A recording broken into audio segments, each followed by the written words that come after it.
Channel ബിഗമലയിലേക്ക് എല്ലാവർക്കും സ്വാഗതം. ഇന്ന് ഞങ്ങൾ വന്നിരിക്കുന്ന ഒരു കുക്കിംഗ് വ്ലോഗ് ആയിട്ടാണ്. കുക്കിംഗ് വ്ലോഗ് എന്ന് പറയുമ്പോഴത്തേക്ക് നമ്മൾ യൂഷ്വലി ഉണ്ടാക്കുന്ന ഡിഷസ് പോലെയല്ല. ഇത് കുറച്ച് സ്വീറ്റ് ആണ്, പിന്നെ അങ്ങനെ കുറെ സ്പെഷ്യാലിറ്റി ഉള്ള സംഭവമാണ്. ഒരുപാട് പേർക്ക് ഇഷ്ടമുള്ള സാധനമാണ്.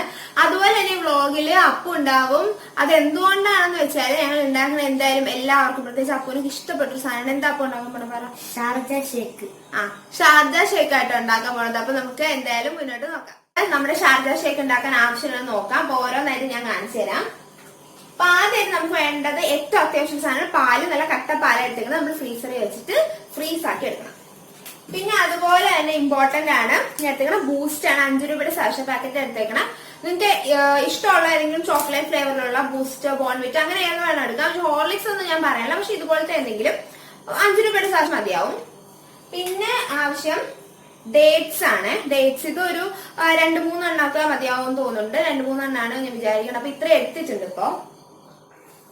പിന്നെ ആവശ്യമുള്ള സാധനമാണ് കാഷ്യൂ.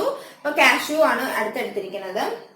പിന്നെ വേണ്ടത് നട്ട്സ് ആണ്. അപ്പൊ കാഷ്യൂ ഇല്ലാന്നുണ്ടെങ്കിൽ നിങ്ങൾ നട്ട്സ് മാത്രം ഉപയോഗിച്ചാൽ മതി. എന്റെ ഉണ്ടായിരുന്നത് കൊണ്ട് 2 എടുത്തു എന്നുള്ളതേ ഉള്ളൂ.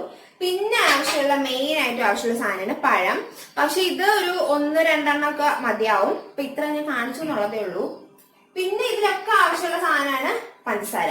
അത് നമ്മുടെ മധുരത്തിനനുസരിച്ച് 2-3 സ്പൂണൊക്കെ ആവശ്യം വരും. അപ്പൊ ഇത്രയാണ് നമുക്ക് ഇപ്പൊ ആദ്യമായിട്ട് ആവശ്യമുള്ള അല്ലെങ്കിൽ മെയിൻ ആയിട്ട് ആവശ്യമുള്ള സാധനങ്ങൾ. അപ്പൊ ഇനി നമുക്ക് ഷാർജ ഷേക്ക് ഉണ്ടാക്കാനായിട്ട് തുടങ്ങാം. നമ്മുടെ മിക്സിയുടെ ജാറിലേക്ക് ഇടാം. വേഗം മെൽറ്റായി പോവും. ഓക്കെ, അതുപോലെ എല്ലാം നമുക്ക് ആഡ് ചെയ്ത് കൊടുക്കാം. പിന്നെ അതുപോലെ തന്നെ ഡേറ്റ്സ്.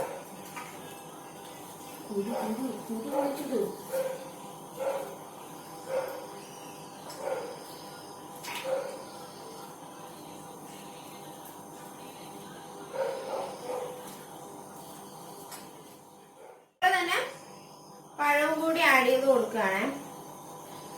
2 പഴം മതിയാവും.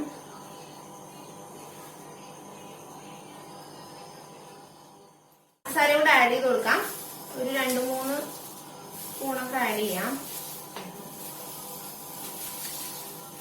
ഞാനിപ്പോ 4 സ്പൂൺ ആഡ് ചെയ്തിട്ടുണ്ട് പഞ്ചസാരയും. നമുക്കിത് അടിച്ചെടുക്കാം. കാണിക്കാൻ പറ്റുള്ള അതേ കണ്ടല്ലോ. അപ്പൊ ഇത് അടിച്ചെടുത്തിട്ടുണ്ട്. അപ്പൊ ഞാൻ നിങ്ങൾക്ക് ഇടാനായിട്ട് വിട്ടുപോയ സാധനം ഉണ്ട് വീഡിയോയില്. അത് ഇത് ബൂസ്റ്റ് ആയിരുന്നു. പക്ഷെ ഇത് ആഡ് ചെയ്ത് കൊടുത്തിട്ടുണ്ട് കേട്ടോ. ഞാനത് കാണിച്ചു ആദ്യമെങ്കിലും ഞാനിത് ഇട്ടപ്പോഴത്തേക്ക് വീഡിയോ ഷൂട്ട് ചെയ്യാനായിട്ട് മറന്നുപോയി. അപ്പൊ ഇത് അടിച്ചെടുത്തിട്ടുണ്ട്. ഇനി നമുക്ക് ഇതില് ബാക്കി കുറച്ച് ഗാർണിഷിംഗ് പരിപാടികളൊക്കെ നോക്കാം. ഡയറക്റ്റ് ആയിട്ട് ഇത് ഒഴിക്കാൻ പറ്റില്ല. അപ്പൊ നമുക്കിത് മെല്ലെ കുറച്ച് തിക്ക് ആയതുകൊണ്ടും അങ്ങനെ ആയിരിക്കുമല്ലോ ഷാർജ. അപ്പൊ നമുക്ക് ഇങ്ങനെ മെല്ലെ വേറെ കപ്പിലേക്ക് ഇത് മൂവ് ചെയ്യാം.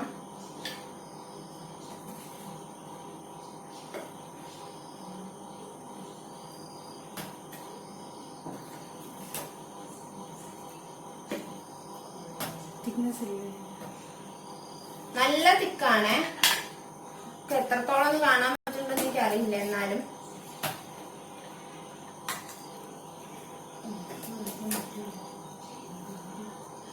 ഓക്കെ. അപ്പൊ ഇനി നമുക്ക് ഇതിന് കുറച്ച് ഗാർണിഷിങ് കാര്യങ്ങളൊക്കെ ചെയ്യണം. അപ്പൊ ഞാൻ കാണിച്ചു തരാം. ഇത് കൊടുക്കാം. അപ്പൊ ഒരു മഞ്ച് വെക്കുന്നുണ്ട് ഞാൻ. ഇപ്പൊ തന്നെ ഇത് മെൽറ്റ് ആവാൻ തുടങ്ങി. അയ്യോ.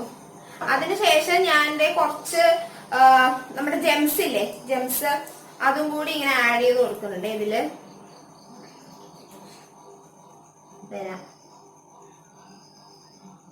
ഇപ്പഴേ മെൽറ്റ് ആവാൻ തുടങ്ങി. അതാണ് സംഭവം. ആശ്രമാരിലേക്ക് കളിക്കട്ടെ. അയ്യോ, ഇതേ റെഡിയാണ്. അപ്പൊ അപ്പു ഇങ്ങനെ ടേസ്റ്റ് ചെയ്യും. നിറഞ്ഞിരിക്കാണ്. Okay okay okay okay. എങ്ങനെയുണ്ട് പറ? സൂപ്പർ. നല്ല തണുപ്പുണ്ട്. അത് പിന്നെ ഉണ്ടാവില്ല. ഞങ്ങൾ ചെറിയ ജെംസ്, മഞ്ച അങ്ങനെയുള്ള എല്ലാ സംഭവം ഇട്ടിട്ടുണ്ട്. മതി, പിന്നെ കുടിക്കാൻ മതി. അപ്പൊ ഞങ്ങളുടെ ഷാർജ ഷേക്ക് റെഡി ആയിട്ടുണ്ട്. അപ്പൊ കുടിച്ചു അഭിപ്രായമൊക്കെ കേട്ടല്ലോ. അപ്പൊ ഇതാണ് സംഭവം. ഇതെല്ലാരും ട്രൈ ചെയ്ത് നോക്കുക. ഭയങ്കര സിമ്പിൾ ആയിട്ടുള്ള സംഭവമാണ്. ഇത്ര സാധനം മതി. വെറുതെ എടുത്ത് മിക്സിയിലിട്ട് അടിച്ചെടുത്താൽ മതി. നമുക്ക് ഷാർജ ഷേക്ക് കുടിക്കാൻ പറ്റും. ഇതൊന്ന് ടേസ്റ്റ് ചെയ്ത് നോക്കട്ടെ. കൊള്ളാം. ബൂസ്റ്റ് എനിക്ക് തോന്നുന്നു ഒരു പാക്കറ്റ് കൂടി ആവായിരുന്നു തോന്നുന്നു. അപ്പൊ നിങ്ങൾ വേണമെങ്കിൽ ഒരു 2 പാക്കറ്റ് ബൂസ്റ്റ് ആഡ് ചെയ്തോളൂ. കാരണം അത് നട്ട്സിന്റെ ഒക്കെ ടേസ്റ്റ് കുറച്ച് മുന്നോട്ടേക്കുള്ള നിങ്ങളുടെ ടേസ്റ്റ് ഡിപ്പെൻഡ് ചെയ്താൽ മതി. ഏതാണോ നിങ്ങൾക്ക് കൂടുതൽ ഇഷ്ടം എന്നുള്ള ടേസ്റ്റ് ഡിപ്പെൻഡ് നിങ്ങൾക്ക് ഏതാണോ കൂടുതൽ അങ്ങനെ ആഡ് ചെയ്ത് കൊടുക്കാം. അല്ലാതെ വേറെ പ്രശ്നമൊന്നുമില്ല. അപ്പൊ എന്തായാലും സംഭവം സക്സസ്ഫുൾ ആണ്. അപ്പൊ നിങ്ങൾ എല്ലാവരും ട്രൈ ചെയ്ത് നോക്കുക. ട്രൈ ചെയ്ത് നോക്കിയിട്ട് ഇഷ്ടപ്പെട്ടിട്ടുണ്ടെങ്കിൽ എന്തായാലും കമന്റ് ബോക്സിൽ പറയാൻ മറക്കരുത്. അപ്പൊ ഇത് ട്രൈ ചെയ്ത് നോക്കിയിട്ടുള്ള എനിക്ക് ഫോട്ടോ അങ്ങനെയുള്ള കാര്യങ്ങളൊക്കെ കമന്റ് ബോക്സിൽ ഇടാം. അപ്പൊ എനിക്ക് കാണാമല്ലോ നിങ്ങൾ ട്രൈ ചെയ്തിട്ട് അത് എങ്ങനെയുണ്ട് എന്നുള്ള കാര്യങ്ങൾ. ഓക്കെ, അപ്പൊ വീഡിയോ എല്ലാവർക്കും ഇഷ്ടപ്പെട്ടിട്ടാണ് വിചാരിക്കുന്നു. അപ്പൊ ഇഷ്ടപ്പെട്ടിട്ടുണ്ട് എല്ലാവരും ചാനൽ സബ്സ്ക്രൈബ് ചെയ്യുക. അതുപോലെ തന്നെ ബെല്ലൈക്കൺ പ്രസ് ചെയ്യുക. ബെല്ലൈക്കൺ പ്രസ് ചെയ്യുമ്പോഴത്തേക്കും നോട്ടിഫിക്കേഷൻ വേണ്ടി ഓൾ എന്ന ഓപ്ഷൻ തന്നെ കൊടുക്കണം. എന്നാലേ നോട്ടിഫിക്കേഷൻസ് വരുള്ളൂ. ഇല്ലെങ്കിൽ അത് കാറ്റഗറൈസ് ആയി പോകും. അതുകൊണ്ടാണ് ഓൾ കൊടുക്കുക. അപ്പൊ ഇതെല്ലാം ട്രൈ ചെയ്ത് നോക്കുക. പിന്നെ അടുത്ത വീഡിയോ കാണുന്നവരെ ബൈ ബൈ.